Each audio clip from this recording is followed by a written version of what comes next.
जब तक आपके जीवन में ब्रह्मचर्य का संयम नहीं होगा तब तक आपको भगवदानंद की प्राप्ति हो ही नहीं सकती। ये जो हमारा अखंड भजन नहीं होता, जो हमारे हृदय में उत्साह नहीं बढ़ रहा भगवत प्राप्ति का, उसका कारण है ब्रह्मचर्य का नाश। जितना एक कामुक व्यक्ति अंधा होता है उससे बढ़कर कोई अंधा नहीं होता। नेत्र दोनों फूट जाए उसे अंधा नहीं कहते, उसको तो मार्ग नहीं दिखाई देगा। लेकिन जो कामुक पुरुष है, जो मदांध है, जो विषयों में अंधा, उससे ज्यादा अंधा कोई नहीं होता। लोक परलोक सब कुछ नष्ट कर लेता है। ब्रह्मचर्य की अपार महिमा है, परंतु आज हमारे नीच वातावरण में ब्रह्मचर्य को धूल धूसरित किया जा रहा है। ये महापुरुषों के वचन है। बिल्कुल शक्ति वीर शक्ति को नष्ट करते हैं। उनका लक्षण है वो चिड़चिड़े स्वभाव के हो जाते हैं, थोड़ी सी बात में बहुत गर्म हो जाते हैं, दूसरों को अशांत बना देते हैं, खुद अशांत बने रहते हैं, थोड़ी थोड़ी बात में बहुत बड़े अपवित्र कार्य कर बैठते हैं। जिन्हें ब्रह्मचर्य व्रत रखने की बात जिनके जीवन में आए वो महाक्रोधी हो जाते हैं, ईर्ष्याल हो जाते हैं, पापात्मा बन जाते हैं और घोर विषयों के गुलाम बन जाते हैं। जैसे जैसे उनकी जीवनी शक्ति नष्ट होती वैसे वैसे उनको लगता है कि विषय में सुख और है, इससे नहीं तो इससे, ऐसी वासना बढ़ करके उनकी महादुर्गति हो जाती है।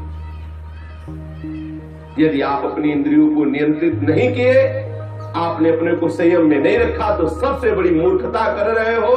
आप ठगे गए, अपने आप से आप ठगे गए। सावधान, जिसने अपनी इस जीवनी शक्ति का अपव्यय कर दिया उसका जीवन नष्ट हो जाता है, कुछ भी करने लायक नहीं रहता। वो केवल एक नाटक होता रहता है, अंदर अंदर उसको वही चिंतन चलता रहता है उसी विषय सुख का। और अवसर आने पर ना प्रगट में अवसर ना आया तो चिंतन मात्र से। देखो, इस शरीर में कहीं भी वीर की शक्ति की थैली नहीं है, जैसे पित्त की थैली, ऐसे ऐसे अलग अलग, ऐसे कहीं भी कोई कोष नहीं है। कोई ऐसा शरीर में स्थान नहीं है जहां से आज भी डॉक्टर ऑपरेशन करके निकाल सके कि देखो ये वीर शक्ति का स्थान है। हर नस नाड़ी में वो व्याप्त शक्ति है। जब आप मन से संकल्प करते हैं उसी समय वो पूरे शरीर से संचित होकर एकत्रित हो जाती है। उस एकत्रित होने वाली नाड़ी का नाम है मनोवाह। और जिस समय आपने कामता पूर्वक संकल्प, आगे वर्णन आएगा, संकल्प किया उसी समय आप बेकार हो गए। वो भले किसी कारण से बाद में वो शक्ति नष्ट हो, लेकिन बेकार आप उसी समय से हो गए। इसलिए सावधानी पूर्वक गंदे क्रियाएं, गंदे लोगों का संग और गंदे विचारों को अपने ब्रह्मचर्य छीण करता है। उसकी स्मृति का नाश हो जाता है, नेत्रों में कम दिखाई देने लगता है और लंबशंका के साथ वीर शक्ति का स्खलन होने लगता है। वो जान नहीं पाता, उसकी जीवनी शक्ति नष्ट होने लगती है। वो बिना किसी कारण अशांत बना रहता है, लाखों चिंताएं उसके मन में डुलने लगती है, वो दुर्बल होने लगता है, बड़ा निद्रा का वो वशीभूत हो जाता है।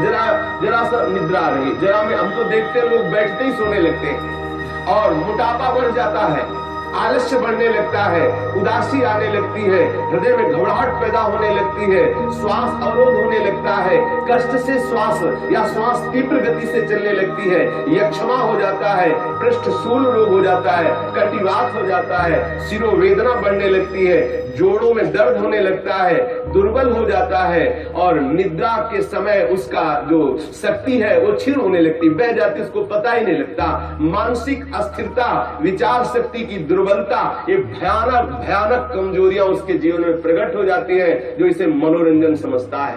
सावधान, अगर आप अशांति से हटकर शांति में जाना चाहते हो, दुख से बचकर महासुख का अनुभव करना चाहते हो, तो गृहस्थ हो तो उचित संतानोत्पत्ति के लिए भगवत प्रार्थना से युक्त होकर, हे करुणा निधान, मैं आपकी आज्ञा का पालन करने के लिए अपने ब्रह्मचर्य को क्षीण करता हूँ। आपकी कृपा प्रसाद से मैं आपकी प्राप्ति के लिए गृहस्थ धर्म रूपी पूजा आपको स्वीकार करने के लिए प्रार्थना करता हूँ। प्रभु, ये पूजा है, आप स्वीकार कीजिए। वो गृहस्थ धन्य है जो ब्रह्मचर्य पूर्वक संतानोत्पत्ति की क्रिया करके भगवान की आराधना करता है। जो विरक्त संपूर्ण रूप से ब्रह्मचर्य है उसको विशेष साधना नहीं करनी पड़ती, अपने आप भगवती स्मृति अखंड होने लगती है, क्योंकि महाआनंद स्वरूप ब्रह्मचर्य है। महाआनंद, आप सोच भी नहीं सकते कि ब्रह्मचारी को कितना आनंद होता है। जो ब्रह्मचर्य धारण करता है उससे अपार आनंद, अपार सुख प्राप्त होता है।